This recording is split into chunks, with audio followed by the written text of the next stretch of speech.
నిన్న ఏబిఎన్ రాధాకృష్ణ గారు ఒక స్టోరీ రాశారు. సరే, ఒక టీవీ ఒక ఛానల్ కాదు, మొన్ననే మహా టీవీ ఛానల్ మీద దాడులు చేశారు.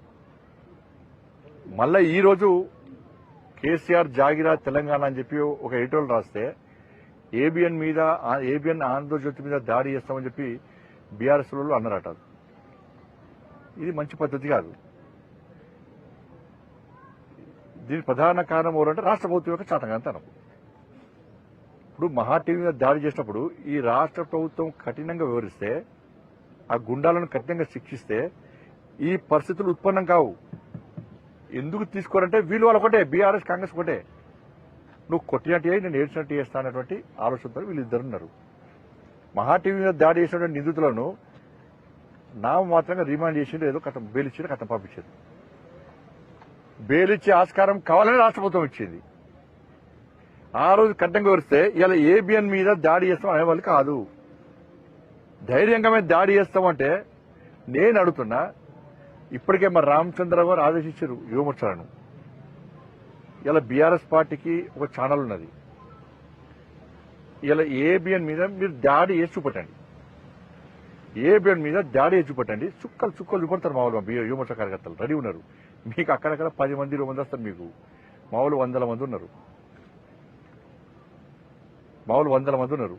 ఏబిఎన్ కాదు, ఏ ఛానల్ మీద దాడి చేసే ప్రయత్నం చేసినా బీఆర్ఎస్ లకు భారతీయ జనతా పార్టీ చుక్కలు చూపడుతున్న విషయాన్ని బీఆర్ఎస్ పార్టీ గుర్తించారు. నీ గుండాయిజం, నీ అయ్య గుండాయిజం ఈ తెలంగాణ రాష్ట్రం నడువు రాసిపెట్టుకోవడం, ఇంకా నీ అయ్య జాగిరి, నీ జాగిరి ఉందని చెప్పి ఉవ్విలుడుతున్నారు. ఇంకా అహంకారంతో మాడుతున్నారు. మొన్న కేసీఆర్ కొడుకు చూస్తే బీజేపీ వాడు, కాంగ్రెస్ వాడు, కాంగ్రెస్ వాళ్ళు పడతారు, మీరు వాళ్ళు కూడా పడతారు.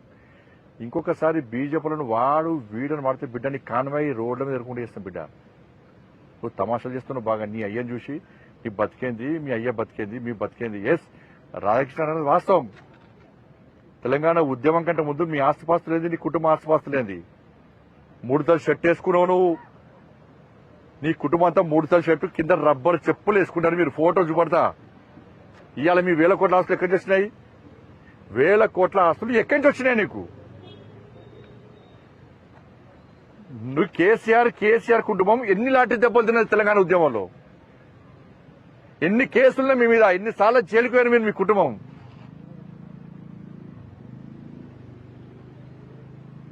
తెలంగాణ రాష్ట్రం అప్పుల పాలైంది.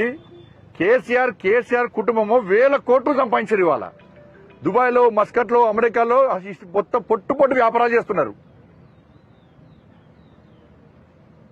ఎక్కడ చేస్తే మీకు పైసలు చెప్పండి? వ్యాపారాలు చేసిరా?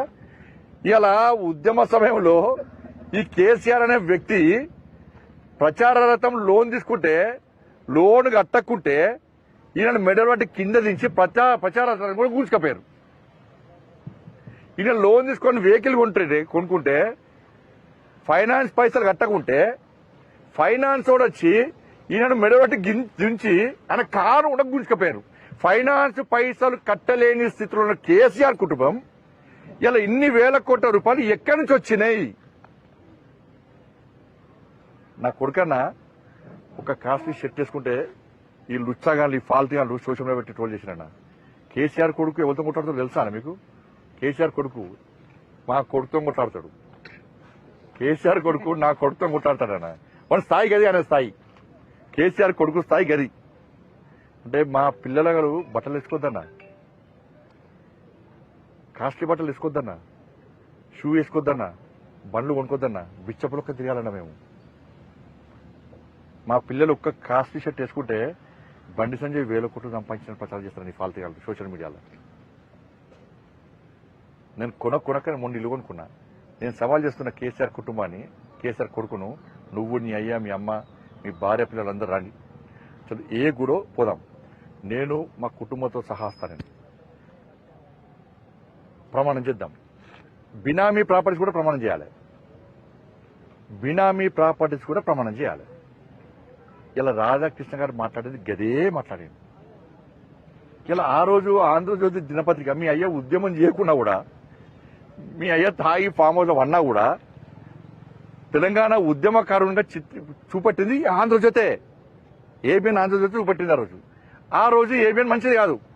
ఆ రోజు మంచిది ఏబిఎన్, మంచి పత్రిక, మంచి ఛానల్. దమ్మున్న ఛానల్ అప్పుడు.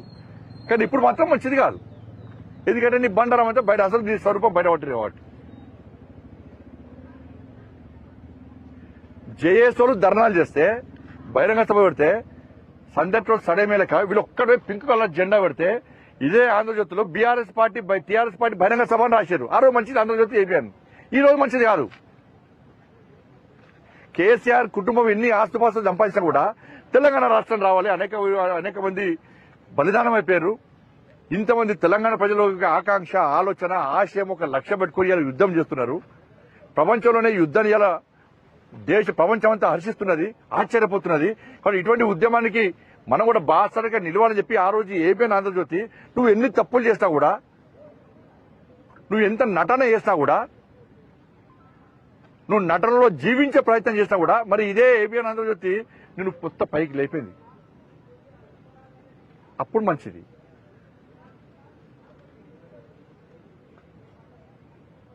కాబట్టి రబ్బర్ చెప్పులు, ముడతలు షర్ట్ వేసుకున్నటువంటి కార్ లోను, ప్రచార రథం లోను కూడా కట్టలేనటువంటి పరిస్థితుల్లో ఉన్నటువంటి కేసీఆర్ కుటుంబానికి ఇన్ని వేల కోట్ల రూపాయలు ఎక్కడి నుంచి వచ్చినాయి? కాళేశ్వరం చంపే ఇప్పుడు ఈ ప్రభుత్వం ఏంది? ఈ ప్రభుత్వం చేత కాదు. ఫస్ట్ రేవంత్ రెడ్డి సర్కారు చేతనావస్థలో ఉన్నది, చాతకంతనంలో ఉన్నది.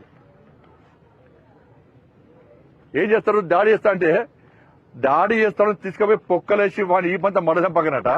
ఏబిఎన్ కార్యాలయానికట సెక్యూరిటీ ఇస్తారట. ఇటు ఏబిఎన్ కార్యాలయానికి ఇస్తారు, అటు టీవీ ఛానల్ కూడా ఇస్తారు రక్షణ.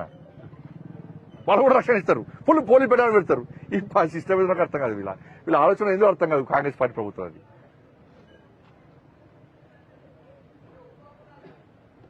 బేరస్తున్న వాళ్ళకు దొంగ కేసు పెట్టిన పేపర్ లీకేజ్ అని చెప్పింది. నాకు బెయిల్ లేకుండా జైలుకి పంపినా. హిందీ పేపర్ ఇవ్వడం లీక్ చేస్తాడా? సాయంత్రం ఎన్నికలకు కూడా మీద కేసు పెట్టారు. నాకు బెయిల్ లేకుండా వేసింది కేసీఆర్ ప్రభుత్వం. 317 జియోకు వ్యతిరేకంగా కొట్టాడితే అరెస్ట్ చేసి నాకు బెయిల్ రాకుండా వేసింది అన్న కేసీఆర్ ప్రభుత్వం. ఇదే రేవంత్ రెడ్డి గారు మరి ఆలోచించాలి. నిన్ను డ్రోన్ కేసులో దానిలో అరెస్ట్ చేసి నీకు బెయిల్ రాకుండా 10 రోజుల పాటు జైల్లో ఉంచారు. ఏడవిందన్న రేవంత్ గారు రోషం ఏడవింది, రేషం ఏడవింది. ఏమైంది? ఎందుకు కాంగ్రెస్ పార్టీ ప్రభుత్వానికి కేసీఆర్ కుటుంబం మీద ఇంత ప్రేమ, ఇంత అభిమానము? మీ ఇచ్చిపుచ్చుకునే ధోరణి ఏంది? కాళేశ్వరం విషయంలో ఏటీఎం గా మార్చింది వాస్తవమా కాదా? 1,00,000 కోట్లు దొబ్బిపోయింది వాస్తవమా కాదా? ఫోన్ ట్యాపింగ్ చేసింది వాస్తవమా కాదా? ఈ ఫార్ములా కేసులో కోర్టు కూడా మొట్టికాలేసి విచారణ చేసుకోమంటే ఎందుకు కేసీఆర్ కుటుంబాన్ని అరెస్ట్ చేయలేకపోతున్నారు? గొర్రెల స్కామ్, చేపల స్కామ్ వాస్తవమా కాదా? డ్రగ్స్ కేసులో కేసీఆర్ కుటుంబం ఉందా లేదా? ఫామ్ హౌస్ కేసులో ఎందుకు అరెస్ట్ చేస్తలేరు? ఇవి చెప్పిన స్కామ్స్ జరిగినా చెప్ప క్లారిటీ ఇవ్వండి. రేవంత్ సర్కార్ క్లారిటీ ఇవ్వండి. ఇవన్నీ స్కామ్స్ జరగాలని చెప్పు. లేకుంటే జరిగినా కూడా మాకు చేత కాదు, కేసీఆర్ కుటుంబాన్ని టచ్ చేసే దమ్ము మా దగ్గర లేదు అని చెప్తే మేము మాట్లాడు బంద్ చేస్తాం. తెలంగాణ సమాజం కూడా ఆశలు వదులుకుంటారు. నన్ను చూడు, నా అందం చూడనంటే ఇక చూడు ఏం చేయరు. పట్టుకుంటాము. నువ్వు ఎవరిని వదిలిపెట్టామంటారు వీళ్ళు. నువ్వు పట్టుకుంటే కదా వదిలిపెట్టడానికి. ఎవరైనా చట్టం తన పని తాను చేసుకుంటూ పోతుందట. ఏం చట్టం? చట్టం కేసీఆర్ కు చుట్టమైపోయింది తెలంగాణ రాష్ట్రంలో. మేము మళ్ళీ చెప్తున్నాను, ఒక హోమ్ మినిస్టర్ చెప్పొద్దు ఇది. కానీ బీఆర్ఎస్ పార్టీ అరాచకాలను కాంగ్రెస్ పార్టీ ప్రభుత్వం అణిచివేసే ప్రయత్నం చేస్తలేదు, అడ్డుకునే ప్రయత్నం చేస్తలేదు. కాబట్టి ఇప్పుడే నేను స్టేట్మెంట్ ఇచ్చిన మా రాష్ట్ర అధ్యక్షుడు రామచంద్రరావు గారు ఇప్పటికే బీజేవైఎం కార్యకర్తలు ఆదేశించారు. రామచంద్రరావు గారు మా రాష్ట్ర అధ్యక్షుడు ఏబిఎన్ కార్యాలయం మీద చెయ్యి వేసిన 2 గంటల లోపల నీ టీఆర్ఎస్ భవన్ మీద పక్క దాడి చేయాలని చెప్పి, దాడి చేస్తామని చెప్పి మా రామచంద్ర గారు మా యువమోర్చా కార్యకర్తలు ఆదేశించారు. నేను సవాల్ చేస్తున్నా, చలో నీ క్యాడర్ రమ్మను, మా క్యాడర్ వస్తుంది. నీ కిరాయి గుండె రమ్మను, మా కట్టర్ క్యాడర్ రెడీ అయ్యాల. ఏ ఛానల్ మీద దాడి చేసినా కూడా పక్క ప్రతి దాడులు చేస్తారని కూడా మా రాష్ట్ర అధ్యక్షుడు ఇలా వార్నింగ్ ఇచ్చింది. కాబట్టి బీఆర్ఎస్ పార్టీ చాలా జాగ్రత్తగా ఉండాలి. నేను మళ్ళీ చెప్తున్నాను, మీ ఊకదంపుడు హెచ్చరికలకు, దాడులకు ఇలా తెలంగాణ సమాజం భయపడది. ఏదో 10 మంది 20 మంది పోయి టక్క రాలేస్తే పైన మనం మాట మీద రాలేసిరన్న పైన స్టాఫ్ ఉంటారు, వాళ్ళకేం సంబంధం? తలకాల వాళ్ళకి కిందికి పట్టం రాలేస్తే లోపల ఉంటారు నీకేం తెలుసు? సిగ్గుండాలే కొంచెం సమర్థించడం సిగ్గుండాలే. కిందికి రాలేస్తే లోపల పిల్లలు ఉంటారు, అమాయకులు ఉంటారు, తలలు వెళ్తాయి, దెబ్బలు ఏడలతో తెలియదు. దాంట్లో రాళ్ళేస్తారు పోతారు అయిపోయా. వాళ్ళని ప్రభుత్వం కాపాడుతుంది, కాంగ్రెస్ పార్టీ ప్రభుత్వం. ఒక్కసారి భయం మీద చూపడితే ఇంకోసారి వద్ద అడిగాడు. ఇదా మీ చాదగంతనం? భారతీయ జనతా పార్టీ కార్యకర్తలు సిద్ధంగా ఉన్నారు. బిడ్డ ఇటువంటి ప్రయత్నం ఉండి మానుకోండి మీరు. భారతీయ జనతా పార్టీ కార్యకర్తలు యుద్ధానికి సిద్ధం. మేము ప్రజాస్వామ్యాన్ని కాపాడతాం, మీడియాకు బాసటగా నిలుస్తాం, మీడియాను కాపాడుకునే ప్రయత్నం చేస్తాం. ఏబిఎన్ ఛానల్ కు ఇవాళ దాడి చేస్తున్నారు కాబట్టి ఏబిఎన్ ఛానల్ కు భారతీయ జనతా పార్టీ కార్యకర్తలు అండగా ఉంటారు. తెలంగాణ రాష్ట్రంలో వేలాది మంది, లక్షలాది మంది కార్యకర్తలు ఇవాళ ఏబిఎన్ కు అండగా ఉంటారు. మొన్న మహా టీవీ కూడా అండగా ఉన్నది భారతీయ జనతా పార్టీ. వాళ్ళు వీళ్ళు వచ్చి చూసి విజిట్ చేసి రావచ్చు, కానీ ఫస్ట్ విజిట్ చేసింది ఫస్ట్ అండగా ఉంటారని చెప్పి ధైర్యం ఇచ్చింది మహా టీవీకి భారతీయ జనతా పార్టీ. నేను ఫోన్ చేసిన, మా రాష్ట్ర అధ్యక్షుడు కిషన్ గారు ఫోన్ చేశారు. ఇవాళ ఏబిఎన్ కూడా భారతీయ జనతా పార్టీ కార్యకర్తలు అండగా ఉంటారు. మామూలు కిరాయి ఇచ్చేస్తులు కాదు, నమ్మిన సిద్ధాంతం కోసం నక్సలైట్లకు వ్యతిరేకంగానే కొట్లాడిన వాళ్ళం, టెర్రరిస్టులకు వ్యతిరేకంగా కొట్లాడడం, నమ్మిన సిద్ధాంతం కోసం, ఆ కాషాయపు జెండా కోసం, కమలం కోసం కొట్లాటోళ్ళం, తెగించి కొట్లాటోళ్ళం, ప్రాణాలను త్యాగం చేయడానికి కూడా సిద్ధంగా ఉండడం కమిట్మెంట్ గల కట్టర్ క్యాడర్ మాది. అటువంటి క్యాడర్ ఇలా ఏబిఎన్ కు అండగా ఉంటుంది. మా యువమోర్చా రాష్ట్ర అధ్యక్షుడు మహేందర్ కూడా ఇలా వందల మంది కార్యకర్తలుకొని ఇలా ఏబిఎన్ ఛానల్ పోయి ఏబిఎన్ ఛానల్ కు బాసటగా ఉండడానికి సిద్ధంగా ఉన్నారు. ఇలా కేసీఆర్ కొడక మీరు వస్తారా? మీకు కొమ్ము కాసే ఇంకొని తీసుకొని వస్తారా? రెడీ, దానికి మేము సిద్ధం.